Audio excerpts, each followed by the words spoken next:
This work is number 215B from 2019, so one of Leo's really recent pieces, and one of the first works where he started incorporating color into his kind of body of work, which was a real change for him. And one thing about Leo is I describe him as an artist who is constantly pushing himself out of what he calls his creative comfort zone.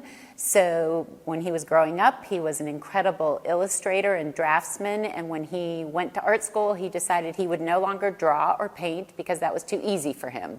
He was going to experiment and kind of challenge himself and push himself. And I feel like this color piece, which Leo and I refer to as the color explosion, is another example of him really pushing the boundaries of his creativity and the works that he makes. And this piece changes every time it's shown. So it's very site responsive. So depending upon the space it's put in, it's going to look a little different every time you see it. So in our space, it wraps the corners on either side of this niche in the gallery. In another space, it might just run across a full wall and not turn the corner, or be in an even smaller space. So I love this idea of a work of art that changes every time it's shown, that it responds to its site and kind of has a life of its own beyond the artist and beyond the studio.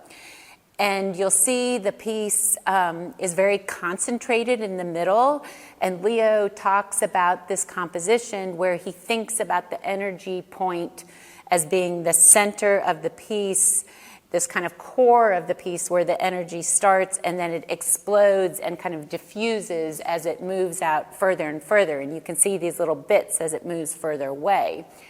And like his other works, I think your first thought when you look at this piece is that it's made out of found materials and recycled materials. But like all of Leo's works, this has been meticulously created by him and his studio assistants. And it's basically wood that has been painted and covered with a mixture of kind of sand and paint to create this kind of textured, tactile surface, and then smashed and broken into pieces and then attached to the wall, literally nailed to the wall.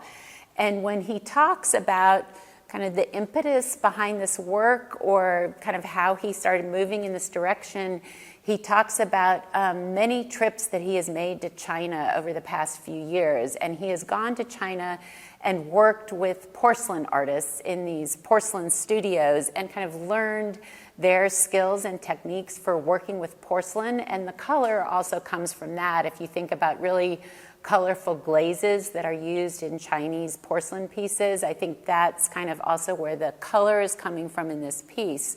And he said when he was in China working in this porcelain studio, he got this idea to make this kind of smashed up piece. So he made this very colorful porcelain piece and then smashed it and then put it in the kiln. And when it was in the kiln, all the pieces kind of fused together. And when you took it out, it still had this quality of being broken, but also attached. And so that was kind of the starting point for him for this piece.